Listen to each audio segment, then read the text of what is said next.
যারা ইসলামী শরীয়তের তোয়াক্কা করে না, এরকম নেতা আমার দেশে আছে নাকি নাই? সব কিন্তু বিদায় হয় নাই, এখনো আছে। মরার পরে, কবরে শোয়ার পরে তিনটা রাজনৈতিক প্রশ্ন করবে। এক, মান রাব্বুকা।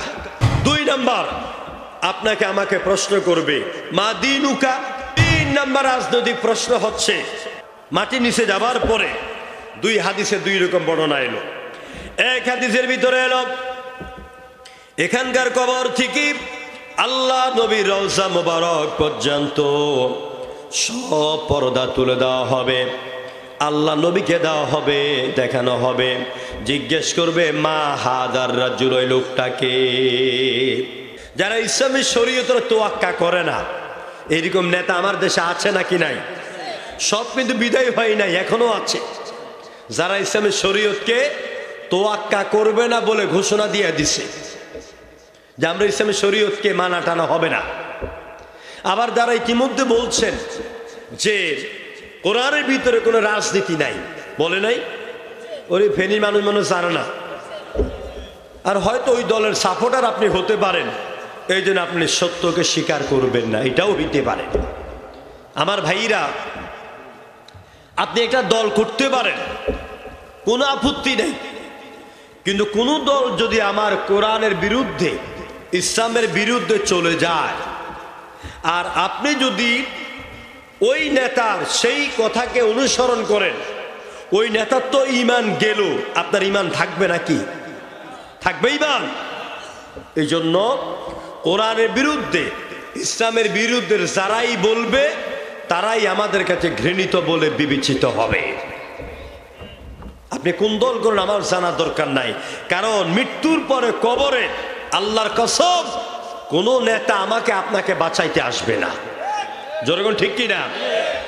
আপনি মরার পরে এই যে বলেন যে ইসলামের রাজনীতি নাই, কোরআনের রাজনীতি নাই, যারা বলেন, আমি তাদের পায়ে হাত দিয়ে একটু বোঝাতে চাই, এই মাটির উপর থেকে নিচে যান, মাটির উপর থেকে নিচে যান, সাদা কাপড় পইরা ওখানে শোয়াবার পরে, মাটি দেওয়ার পরে যখন উপরের মানুষগুলো চলে আসবে, তখন 2 জন ফেরেশতা এসে আপনাকে উঠাইয়া বসাবে। এই হাদিস তো শুনছেন আপনারা? শুনে নাই আপনারা? আরে কথা না বলে বুঝি কি? আচ্ছা, উঠাইয়া বসায় প্রশ্ন করবে কয়টা? সবাই জানেন তো? আরো জোরগণ, প্রশ্ন কয়টা? 3টা। ওখানে নামাজের প্রশ্ন করবে না, রোজার প্রশ্ন করবে না, হজের প্রশ্ন করবে না, যাকাতের প্রশ্ন করবে না, দান খয়রাতের প্রশ্ন করবে না, মিলাদ কেন পড়ো না এই প্রশ্ন করবে না, হুজুরের দরবারে কেন যাও না এই প্রশ্ন করবে না। আপনাকে উঠাইয়াই প্রথম রাজনৈতিক 3টা প্রশ্ন করবে। কয়টা? কি প্রশ্ন? কি প্রশ্ন? রাজনৈতিক প্রশ্ন। আমি যদ্দূর কই দূর শুনুন আগে। রাজনীতির 3টা প্রশ্ন করবে আপনাকে। আপনি কেন বলেন কোরআনের রাজনীতি নাই? কোরআনে 918টা আয়াত আছে রাজনীতি করা সম্পর্কে। আল্লাহু আকবার কর। কোরআনের রাজনীতির একমাত্র তারাই বলে যারা ঠিক মতো আলহামদুলিল্লাহ সূরা পড়তে পারে না, যাদেরকে শোয়াইয়া হাতি একটা ফ্যাটের মধ্যে দিল আলহামদুলিল্লাহ বাইর হবে না, ওরাই বলে কোরআনের রাজনীতি নাই। আমি তো আর এই বিষয় আমার না, আমি এটা গুরুত্বপূর্ণ প্রশ্ন বিষয় আপনাদেরকে শোনাবো। তবে এই বিষয়টা আগে পরিষ্কার করি। কবরে শোয়ানোর পরে রাজনৈতিক 3টা প্রশ্ন করবে, কারণ আল্লাহ হচ্ছেন আকাশ, জমিন, ব্ল্যাক হোল, মিল্কওয়ে, গ্যালাক্সি, সপ্ত জমিন, সপ্ত আকাশ। গোটা রাজত্বের রাজা কে? আরো জোরে কর। তো আল্লাহ পাক আকাশ আর জমিনের রাজা। আকাশে কার নীতি চলে? নীতি মানে আইন। নীতি মানে কি? সূর্য কার আইন মানে? চন্দ্র কার আইন মানে? আকাশ কার আইন মানে? ব্ল্যাক হোল কার আইন মানে? সমুদ্র। এবার দুনিয়ার দিকে আসেন, সমুদ্রে পানি কার আইন মানে? পাহাড়ের ভিতরে বন্য হাতি, অজগর সাপ, বাঘ, ভাল্লুক, বিষাক্ত জিনিস কার আইন মানে? আল্লাহ এদেরকে যাকে যাকে যেখানে থাকতে বলেছেন তারা সেখানেই আছে, আর এটাই প্রমাণ করে এরা আল্লাহর আইন মানে। প্রতিদিন সূর্য যখন অস্তমিত হয় তখন সূর্য আল্লাহর আকাশের নিচে আরশে আজিমের নিচে গিয়া সেজদায় পড়ে যায়। সুবহানাল্লাহ কন্যা। আমি তাফসীরে কাশফ থেকে কথা বলছি। সূর্যটা আল্লাহর আরশের নিচে সেজদায় পড়ে বলে, আল্লাহ তাআলা আগামীকাল পৃথিবীবাসীকে আলো দেওয়ার অনুমতি দিবে কি? অনুমতি প্রার্থনা করে এরপর আবার পৃথিবীবাসীকে আলো দেন এই সূর্য। তাহলে সূর্য আইন মানে কার? আল্লাহ তাআলা। রাত্র আইন মানে কার? জমিন আইন মানে কার? আল্লাহ পাকের। তাহলে আকাশের জমিনের রাজা আল্লাহ, আর সবাই তার নীতি মেনে চলছে। সুতরাং আকাশের জমিনে সবচেয়ে বড় রাজা যিনি, তিনি হচ্ছেন আল্লাহ। তিনি কে? তার নীতিতে দুনিয়া চলছে। এই জন্য ওই রাজা নীতি সম্পর্কে তার গোলামেরা, তার বান্দারা, তার খলিফারা মরার পরে, কবরে শোয়ার পরে তিনটা রাজনৈতিক প্রশ্ন করবে। এক, মান রাব্বুকা। রাজনৈতিক প্রশ্নের এক নাম্বার কি? মান রাব্বুকা। এখানে অনেক আলেম ওলামা বিজ্ঞ মানুষ আছেন, প্রিন্সিপাল হুজুর আছে। আল্লাহ কিন্তু এখানে প্রশ্ন করছেন না মানিল্লাহ, কে তোমার আল্লাহ, এই প্রশ্ন কিন্তু করছেন না। কারণ আমি ইমানের বিষয় নিয়ে কথা শুরু করেছি। আল্লাহর উপরে ইমান আনতে গিয়া আপনাকে ইমান আনতে হবে কার উপরে? আল্লাহর উপরে ইমান আনতে হবে। আল্লাহর নবী মক্কার বুকে নবুয়ত প্রাপ্তির পরে বা আগে ওই মক্কার কাফিরেরা, এরা সবাই আল্লাহকে আল্লাহ বলে জানতো। আল্লাহ যে একজন আছেন তারা বিশ্বাস করত। কোরআনে কারিমে আল্লাহ পাক বলেন, লা ইন সাআলতাহুম মান খালাকাস সামাওয়াতি ওয়াল আরদ লা ইয়াকুলুন্নাল্লাহ। সূরা রুমের ভিতরে আল্লাহ প্রশ্ন করেছেন, ও নবী, আপনি যদি মক্কার আবু জাহেল, উতবা, সাইবা সহ দুনিয়ার সব কাফিরদেরকে প্রশ্ন করেন, বলো তো আকাশকে বানালেন, জমিনকে বানালেন? লা ইয়াকুলুন্নাল্লাহ। দেখবেন ওরা অকপটে বলবে আল্লাহ। কে বানিয়েছে? আল্লাহ পাক। ওরা আল্লাহকে স্বীকার করবে, কিন্তু তারা আল্লাহ একজনকে স্বীকার করত, আল্লাহকে রব মানত না। নিজেদেরকে রব বলে বহিঃপ্রকাশ করত। যেমন ফেরাউন বলেছে, আনা রব্বুকুমুল আলা, আমি বড় খোদা, আমার হাতে সব শাসন ব্যবস্থার চাবিকাঠি, প্রশাসন আমার হাতের মুঠায়। ফেরাউন বলতো আমি জীবন দিতে পারি, মৃত্যু দিতে পারি। ঠিক নমরুদে কথা বলতো, ক্বালা আনা উহয়ী ওয়া উমীত, আমি জীবন দেই, আমি মরণ দেই, সব ক্ষমতা আমার। তার মানে নমরুদও বলেছে আমি খোদা, ফেরাউনও বলেছে আমি খোদা। 2009 ক্ষমতায় আসার পরে আরেকজন 2041 সাল পর্যন্ত এই রবের আসনে বসেছিল, রবের আসনে বসেছিল। তিনিও বলেছেন সব শাসন ব্যবস্থা, পাওয়ার আমার হাতে, স্বরাষ্ট্র মন্ত্রণালয়ের ক্ষমতা তার হাতের মুঠায়। তাকে জিজ্ঞেস করা ছাড়া স্বরাষ্ট্রমন্ত্রী আপনার এদিক সেদিক একটা দাড়ি কমা বসাতে পারেন নাই। তিনি বলেছেন চট্টগ্রামের 8 মার্ডারের পরে একটার যদি লাশ পড়ে, একটার বদলে 10টার লাশ ফেলবা। এই হচ্ছে রবের ক্ষমতার বহিঃপ্রকাশ। রব অর্থ কি বলেন? হ্যাঁ হ্যাঁ, এই যে রবের অর্থ আমাদের কাছে পরিষ্কার না, ভালো করে বুঝেন। রব শব্দের প্রায় 21টি অর্থ আছে। রব মানে হচ্ছে প্রতিপালক, রব মানে পালন কর্তা, রব মানে রিজিক দাতা, রব মানে আইন দাতা, রব মানে বিধান দাতা, রব মানে সামঞ্জস্য দানকারী, রব মানে পথ প্রদর্শনকারী, রব মানে শাসক। জোরে করে আল্লাহু আকবার। তো তিনি বলেছেন আমি 2041 সাল পর্যন্ত ক্ষমতা থাকবো। তার মানে আমি এই জাতির রব, আমি যা বলবো তাই হবে। ঠিক এই কথাটা বলেছিল ফিরআউন, এই কথাটা বলেছিল নমরুদ, এই কথাটা বলেছিল আবু জাহেল, উতবা, সাইবা। দুনিয়ার মুসলমানেরা আল্লাহকে বিশ্বাস করে, কাফেরেরাও আল্লাহকে বিশ্বাস করে। তো আল্লাহ একজন আছেন, তবে সমস্যা ছিল তারা এক আল্লাহর সাথে অন্যকে শরীকদার বানাইতেন। আল্লাহ একজন আছে তারা বিশ্বাস করতে।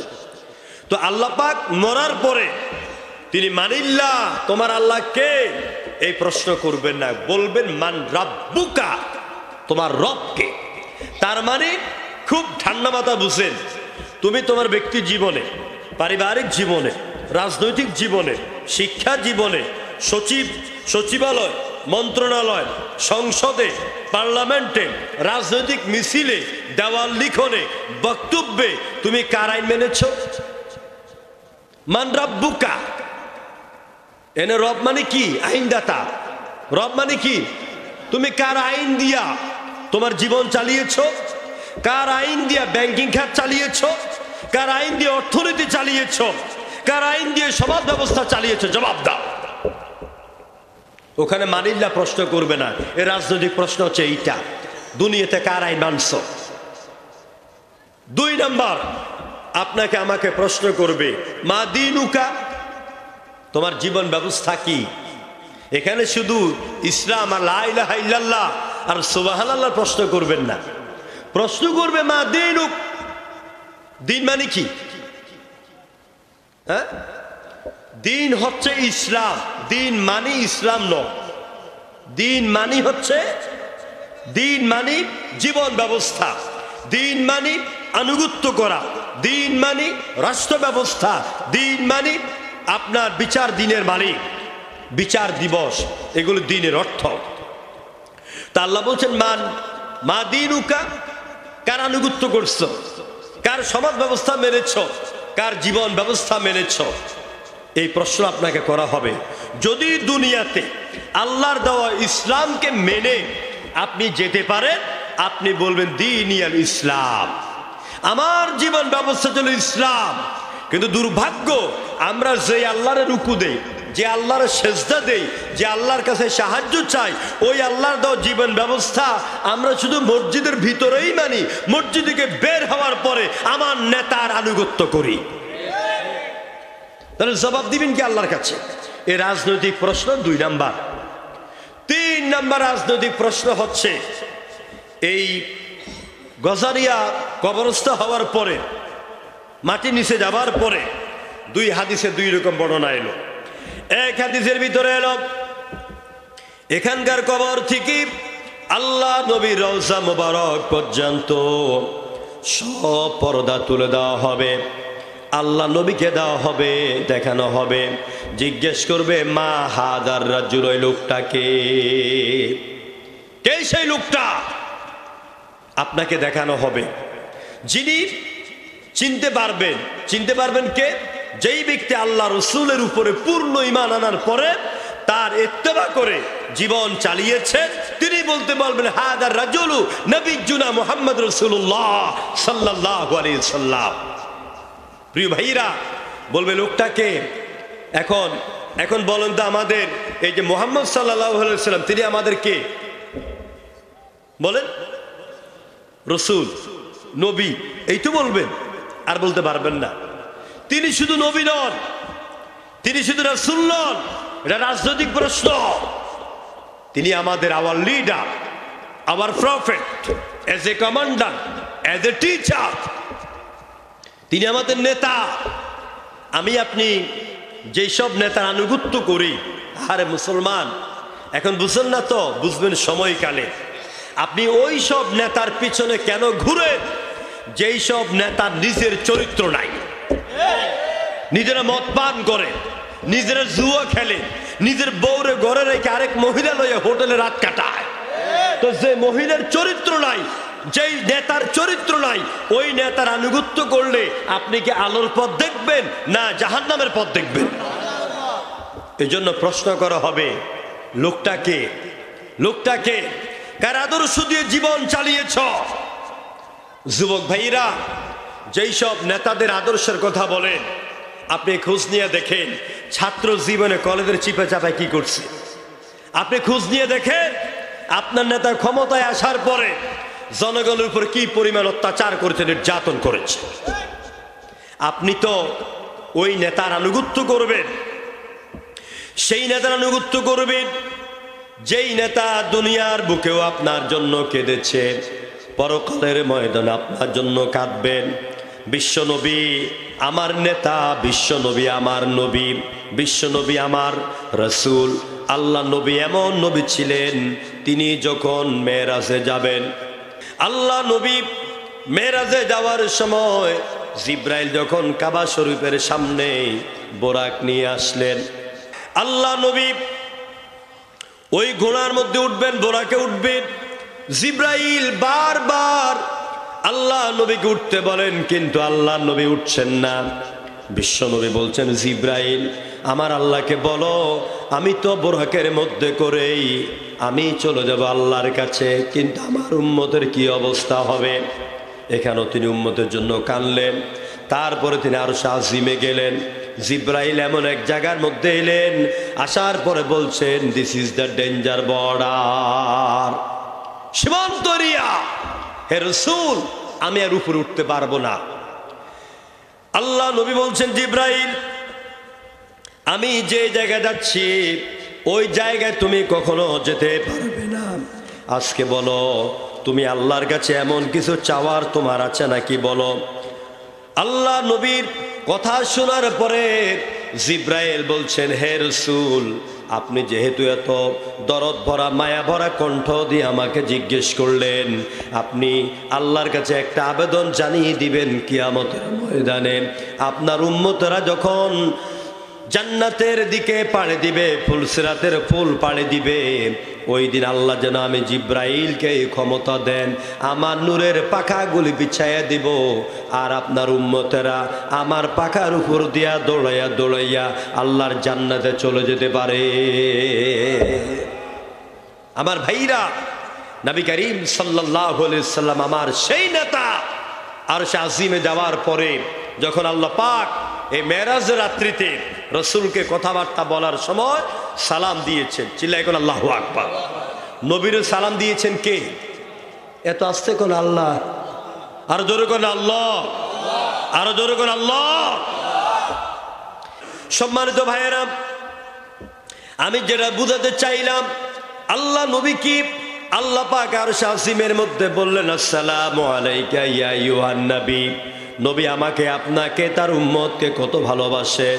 হুজুর একা সালামের জবাব না দিয়া তিনি সালামের জবাব জমা ব্যবহার করে বললেন, আসসালামু আলাইনা ওয়া আলা ইবাদিল্লাহিস সালিহিন। জোরে করে আল্লাহু আকবার। আল্লাহ পাক নেককার বান্দাদেরকে, আল্লাহ নবী নেককার বান্দাদেরকে আল্লাহর সালামের জবাবের মধ্যে অন্তর্ভুক্ত করলেন। তাহলে আমরা তো সেই নেতাকে মানব যেই নেতা তার কর্মীদের জন্য, তার উম্মতের জন্য আরশে আজিমে গিয়েও তার উম্মতকে ভুলেন না। জোরে করে আল্লাহু আকবার। প্রিয় ভাইরা, তো আল্লাহ পাকে এই কবরের মধ্যে আমাদেরকে শোয়াবার পরে প্রশ্ন করবেন যে ওই লোকটা কে। আপনি যদি মুহাম্মদ রাসূলুল্লাহকে নেতা মেনে, তার আদর্শ মেনে এই দুনিয়ার বুকে জীবন যাপন করতে পারবেন, তখন আপনি বলবেন আমার নেতা মুহাম্মদ রাসূলুল্লাহ সাল্লাল্লাহু আলাইহি ওয়াসাল্লাম। সুতরাং মৃত্যুর পরে কবরের মধ্যে প্রথম গেইটে রাজনৈতিক তিনটা প্রশ্ন করবেন। এই তিনটা প্রশ্নের জবাব দেওয়ার প্রস্তুতি নিয়ে তারপরে মৃত্যুবরণের দিকে এগিয়ে যান। আল্লাহ বলছেন, ওয়ালা তামুতুন্না ইল্লা ওয়া আনতুম মুসলিমুন, মুসলমান হওয়া ছাড়া মৃত্যুবরণ করো না। এখন মুসলমান অর্থ কি? মুসলিম অর্থ কি?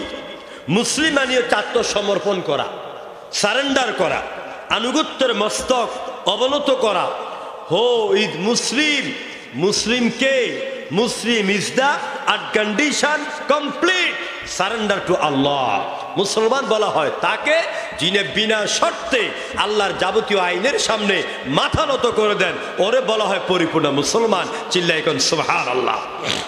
প্রিয় ভাইয়েরা, তো কবরের এই তিনটা প্রশ্নের জবাব খুব ভালোভাবে জেনে শুনে তারপর মৃত্যুর দিকে আমাদেরকে এগিয়ে যাওয়ার আহ্বান জানাচ্ছি।